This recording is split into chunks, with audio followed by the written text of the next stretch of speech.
might have seen her at a little comedy place called Caroline's. Give it up for Allie Nelson! And her cute shoes! Hey, we'll talk about cute shoes. Matt's mom bought it for me. Aww. Yeah, well, I'm really happy to be here. And I want to say, like, I'm so happy to be doing this in a makeup store because it feels very feminine, and I just, like, fucking love being a woman. Like, anybody else? You know, usually nobody applauds for that, so I'm glad some of you love being a woman. I mean, despite the lack of pay and the fearing for my life and the catcalling, like, I feel like I do love being a woman because the thing that makes up for all of the shit is the female friendships. Like, mwah, like, ugh, I just love female friendships. Like, and I always felt bad for the boys growing up. Because I feel like, you know, like 75% of straight male friendship growing up was just like trying to prove you're not gay. Whereas I have made out with like 85% of my female friends. Yeah, you know. See, that joke actually tickled me a little bit extra today because my friend brought her new man friend. So you're welcome for the little awkward conversation you have to have later.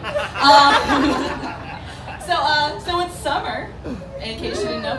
I've been trying to, you know, work out, get into shape, so I've been using the Wii Fit, which for those of you who don't know, it's like the Wii console, the gaming console. There's like a little pad that comes with it, and it like kind of works you out. Like it's like for working out if you really don't want to get fit or better looking, pretty much. So, but it's kind of fun. Like you set it up, and you get to make like a little character that looks like you, and that's cute.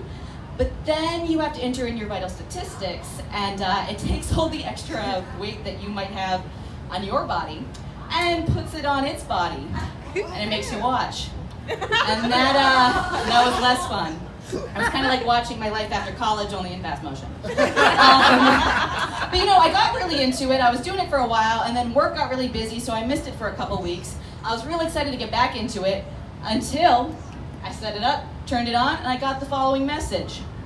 Well, if it isn't Allie, it's been 16 days since we saw you last.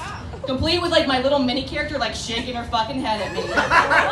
Eat shit, Wii Fit. I got a life. I got responsibilities. I got people who count on me. I'm not just here for your weird little fat Jimmy mini games. And you know what? I don't need a little version of myself to be disappointed in me. I can do that on my own, thank you. Why the fuck is she so judgmental anyway? She's still fucking fat.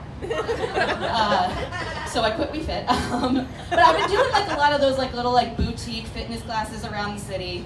And it used to be kind of awkward because the classes tend to consist mainly of me and like really rich, skinny, divorcee women. And I would notice when I was changing at the beginning of the class that they and their skinny bodies used to kind of turn and stare at me and my schlubby body.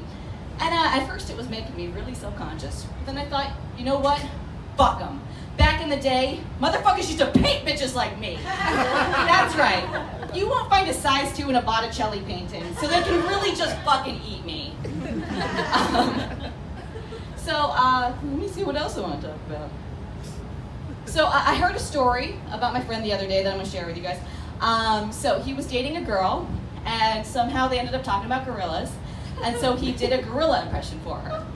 And then like a couple days later, she came to him and broke up with him. And the reason she gave him was that his gorilla impression was so authentic that she couldn't look at him the same way anymore. Now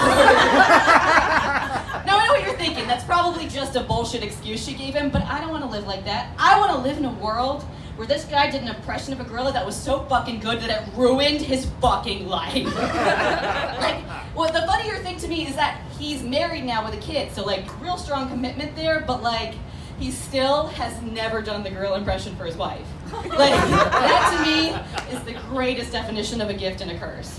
Like, imagine you can do the world's greatest gorilla impression, but you can never do it for anyone. I feel like my dating life has always kind of consisted around like 10% around getting to know the other person, and like 90% around navigating my low self-esteem. I think this came from when I was younger. Boys used to think it was funny to like ask me out as a joke and then like run away, but then my reaction was always to be like, no, like I'm more grossed out by you than you are by me. And I feel like I carried that into adulthood, where like I would be on a date with somebody who has expressed interest in me by bringing me out on a date, and I would still be like, no, he can't know I like him. Oh God, no. I will be the most disinterested of all. So that went pretty well for me. I do have a boyfriend. Yeah, sorry ladies. I met him online, and I feel like online dating is such a weird thing to me. Like, I love it. I love the idea of it. I think it's really funny that kind of started out where like you would post like a little personal ad in the newspaper, but that was like very secretive. Like you'd have to be like, oh no, that doesn't sound like me at all. It wasn't me. What kind of freak posted in the newspaper? And then it's sort of like the internet came around, and people would be like, wait, you're about to meet somebody that you met on the internet? You realize he's gonna murder you, right? Like there's a 100% chance that you're going to be murdered. And then nowadays, it's like, well, I'm on Bumble and Tinder, and I once fucked a guy off of Twitter. And like we're all afraid of being catfish. Like we're all afraid of being catfish. Like you've seen the show. It's really weird to me. I don't understand the catfishers who think that they're still going to be in a relationship with the person. Because like the number one problem they do is they choose a picture, like picture in your mind the most beautiful person that you could think of, and then add like 10%. Those are the photos that they're using. So the problem is when you actually meet them in person, they have a model in their head. So when they see you, you could be like above average looking. They're still going to be like, ew, no, you were not Serena. But people complain about like seeing like younger pictures and the guy arrives, or like, you know, slimmer pictures. That was never really my problem. Like my problem was more like when somebody had pictures up that were accurate yet somehow still misleading.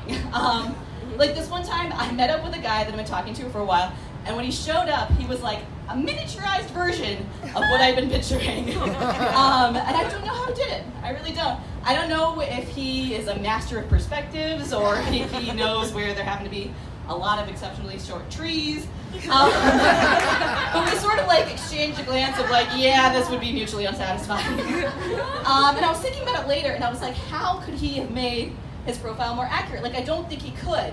I mean, what is he gonna do? Like, caption his picture's actual size?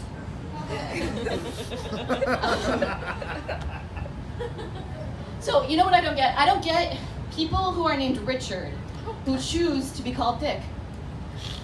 First of all, I don't understand how Dick is a nickname for Richard. I really don't. Like, there's so many other nicknames for that name. There's like Rich, Richie, Ricky, Rick, Ricardo, I don't know. A lot of other names that you could choose. Like, it's not like I can be like, hey, my name's Valerie. You can call me Vulva, though. Or like, hey, I'm Courtney. You can call me Clitoris. Like, hi, I'm Richard, but you can call me Dick. No. We'll be sticking with Richard, thank you. I know your game. You know what else I also don't get? In a world where they can literally regrow your bones, why the fuck does Harry Potter still wear glasses? Why? Why does he wear glasses? Like, my 60-year-old parents have LASIK. They have better vision than I do. Are you telling me that we figured this out and the wizarding world hasn't? I'm just gonna say, like, if he's like your Jesus, Lord and Savior person, you probably don't want him breaking his glasses as fucking much as he breaks his glasses. What to do, what to say. Oh, so I saw Hamilton recently. Yeah, finally. And you know, it got me thinking about what's missing in politics today. Not like the integrity and the fighting for what's right. We're far beyond that. It was more like the duels. Like, I think we need to bring back duels. Like, imagine, I think things would be a lot less painful. Like, imagine you're watching, you know, one of the debates. Trump calls Hillary a nasty woman, and she's like, you know what, motherfucker? Pistols at dawn! She would have won that too. I think it's a lot less arbitrary than the Electoral College. Zing. Topical. Have you guys ever been driving through the Midtown Tunnel? No, because everybody was in New York. Have you ever been in an Uber in the Midtown Tunnel? I don't know if you've noticed, but the radio will like change to a message telling you to maintain a safe distance between the car in front of you. I don't think this is necessary. Isn't that kind of what you're supposed to be doing on the street anyway? Like, I mean, I tend to be trying to maintain a safe enough distance, I mean, but the thing that bothers me is like, there had to have been an event that necessitated the message to come in. So what happened? Somebody like drove into the tunnel one day and was like, hey, this is new. Enclosed space, other vehicles, adult bumper cars, motherfuckers, yeah! It wasn't me.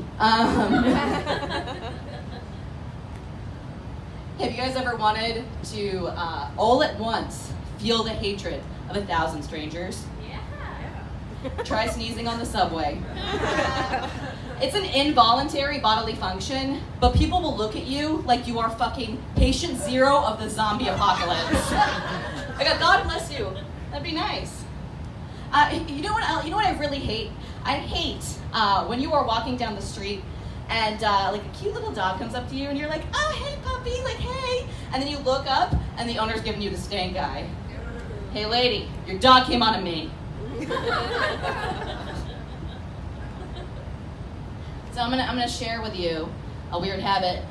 So when I was a kid, I grew up with an older brother, and he could pretty easily beat me up. So any revenge that I was gonna get on him was gonna have to be passive. So that's when I came up with the idea of ass vengeance. Yeah, we're gonna keep talking about stuff up your butt. So with ass vengeance, anytime he pissed me off, something that he loved went in my butt. And let me tell you, by the time he was going to college, pretty much everything in that room had been in my asshole. Like I'm talking his CDs, his pillow, his toothbrush. You know, I feel like if you can't beat him, put something that you love in your butt. But I've sort of carried this habit into adulthood. And so if you ever lived with me and pissed me off, something of yours went in the butt. And I was telling my mom about it the other day. And my mom was like, Al, that's really passive aggressive. And I was like, well, Mom, I put the ass in passive aggressive. And she was like, that's stupid. So when we got home, I searched for her phone. And you can guess what I did with it. I put it in my butt. Thank you guys.